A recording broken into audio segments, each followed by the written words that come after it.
Hello and welcome back to Chris Flynn's YouTube channel. In this video, I'm going to be sharing with you just about 25 to 30 uh, comic book film adaptations that were released from like 2000 to 2008. And if you remember Iron Man, which kicked off the Marvel Cinematic Universe, was released in '08, and then they had about 22 films over the next decade. So we have a lot of comic book movies coming and going.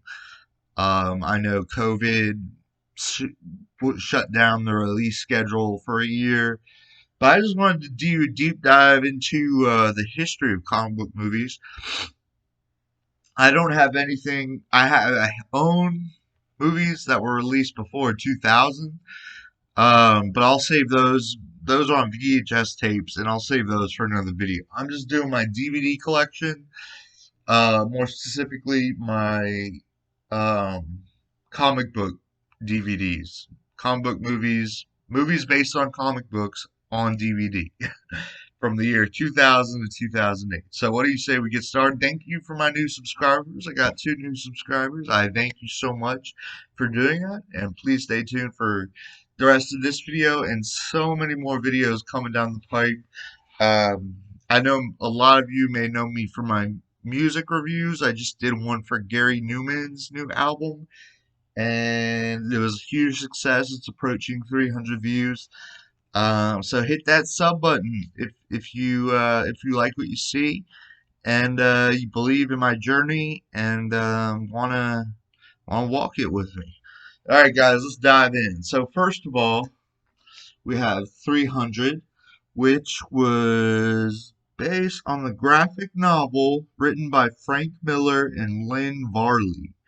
So this is a live-action comic book movie telling a very loose interpretation of the Spartans and their war with the Persians. See, you have the sprayed-on abdomens there. That's makeup.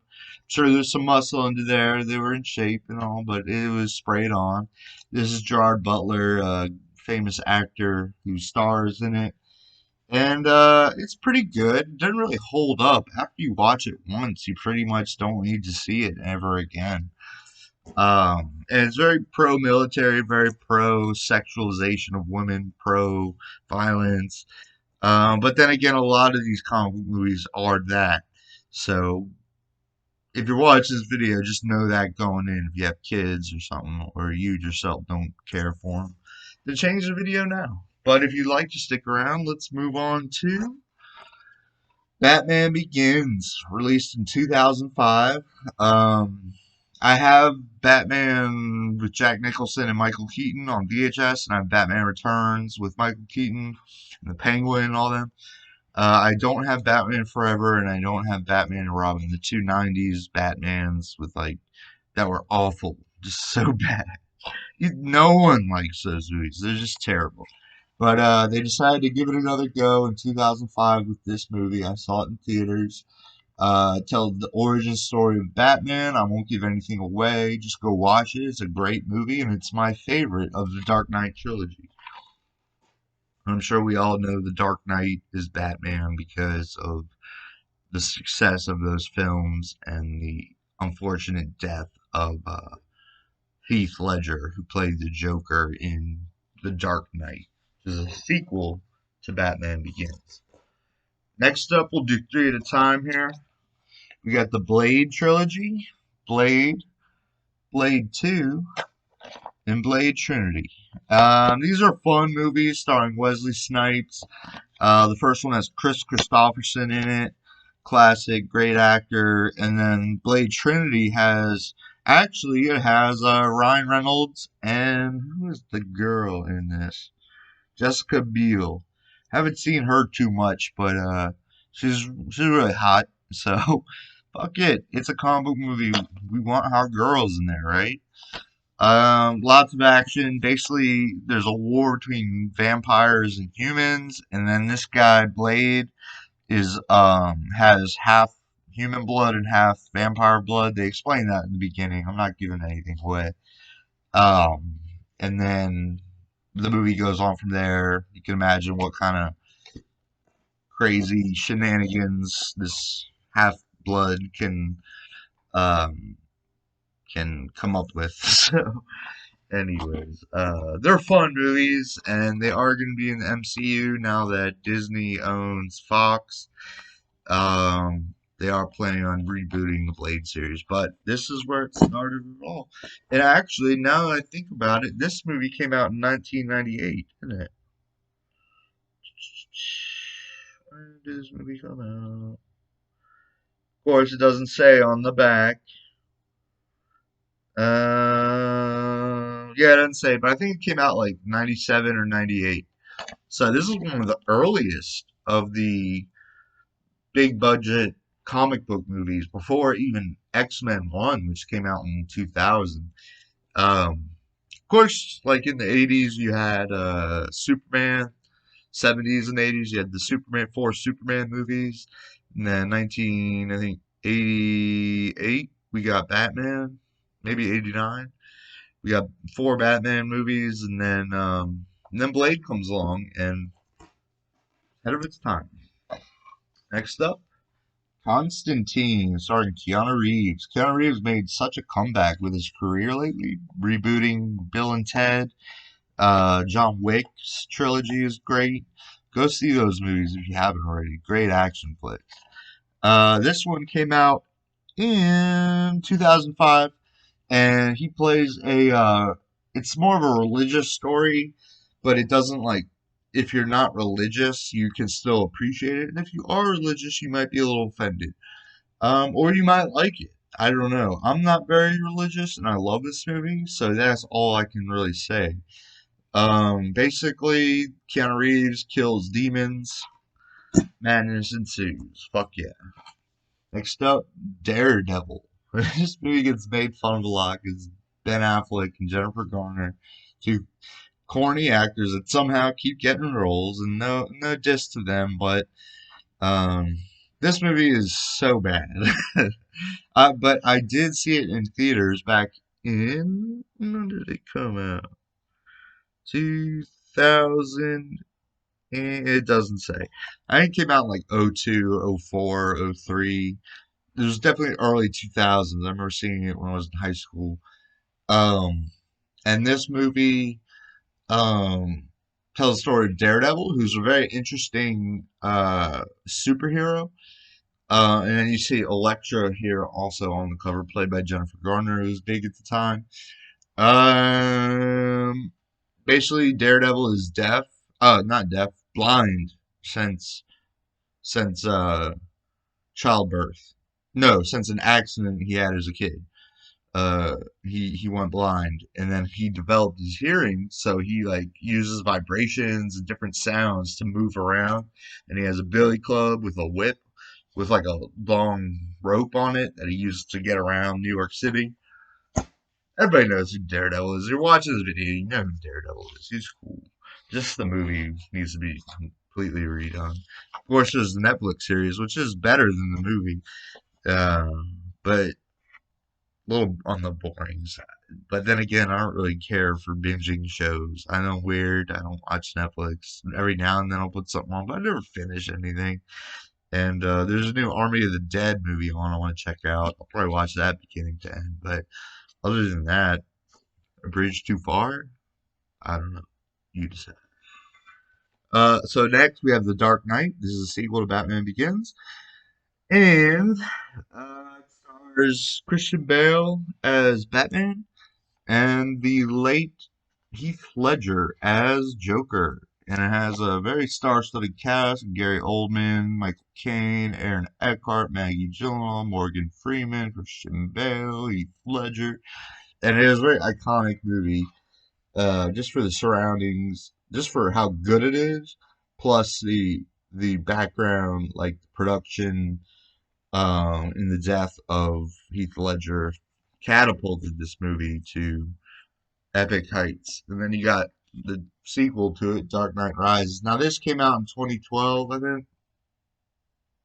Yeah, 2012. So I'm including it because it's part of the Dark Knight trilogy.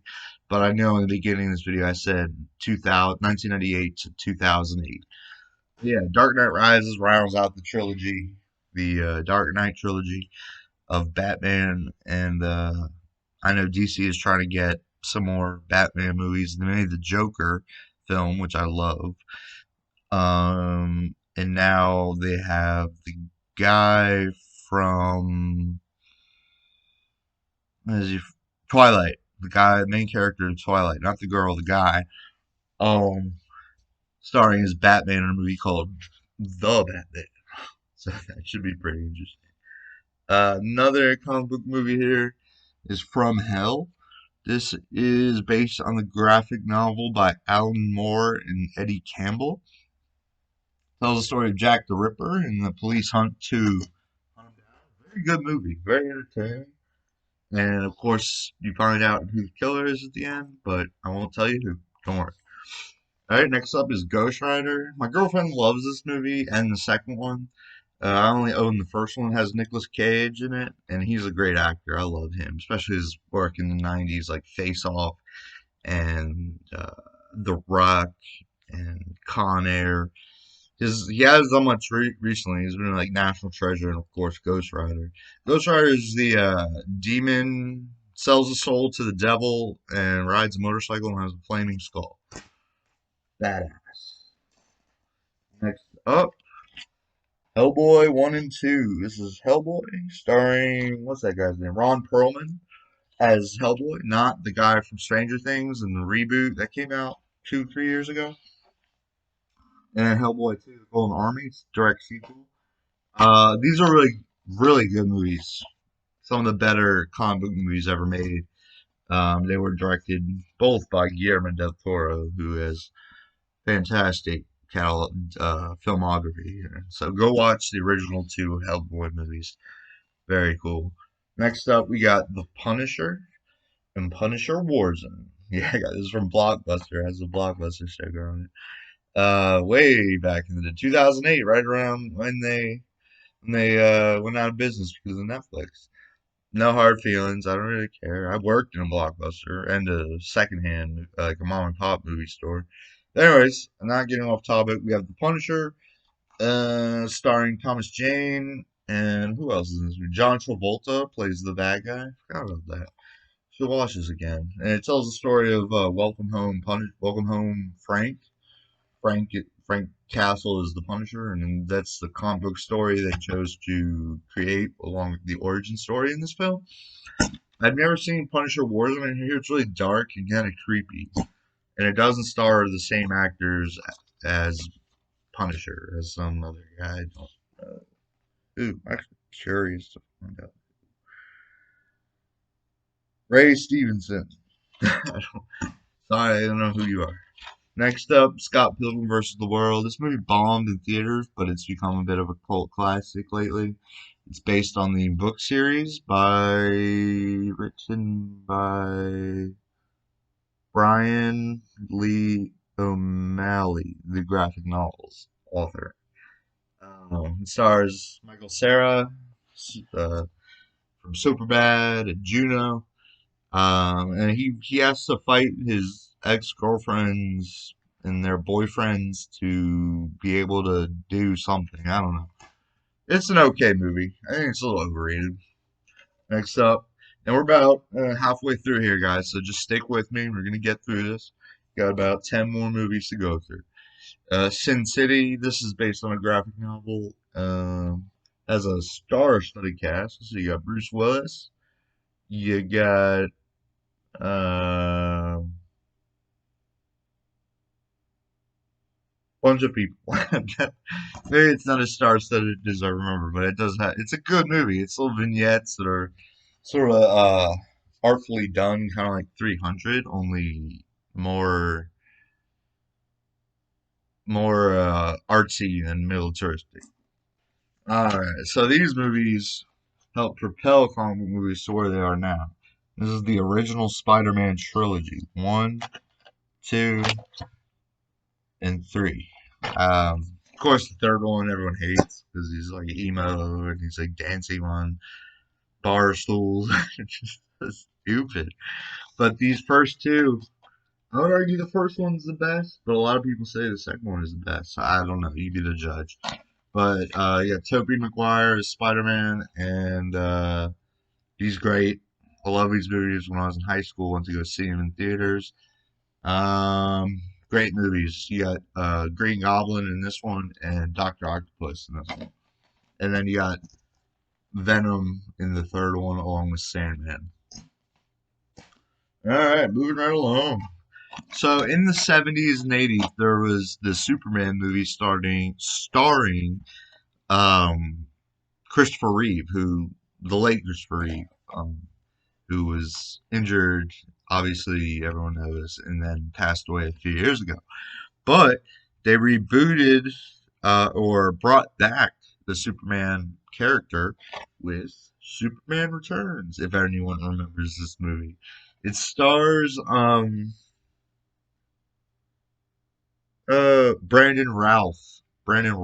Brandon Routh as Superman, and it's a direct continuation of the first two Superman movies from the 70s. Um, and this movie is awful. It's so boring and so like just uninteresting. It's too bland, and that's why they went ahead and made Man of Steel, which I own on Blu-ray. Who plays Superman? Henry Cavill. So yeah, that this guy didn't last long, although they did bring Brandon Routh back for the Superman Lois and Clark TV show or whatever. I don't really watch those shows. Um, they're just too annoying. But if you like them, then defend yourself in the comments. You gotta defend yourself. You gotta take a side. You gotta mean what you say.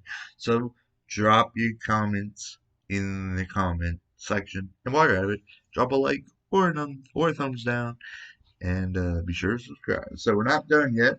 We got V for Vendetta. Got like four more movies after this one. This stars Natalie Portman and Hugo Weaving. Hugo Weaving got big in when he was in the Matrix trilogy as the bad guy, and he was also in Lord of the Rings as Elrond. V for Vendetta is like a kind of revolt against the system type deal with this young protagonist played by Natalie Portman, who's badass because she learns how to fight from this guy played by Hugo Weaving. I used to love the movie. I would watch it over and over again with friends and when alone all the time. And I saw it in theaters, I think. Um, but I can't watch it anymore. Maybe because I've seen it so many times. Wanted. This is based on the graphic novel by Millar, and J.G. Jones.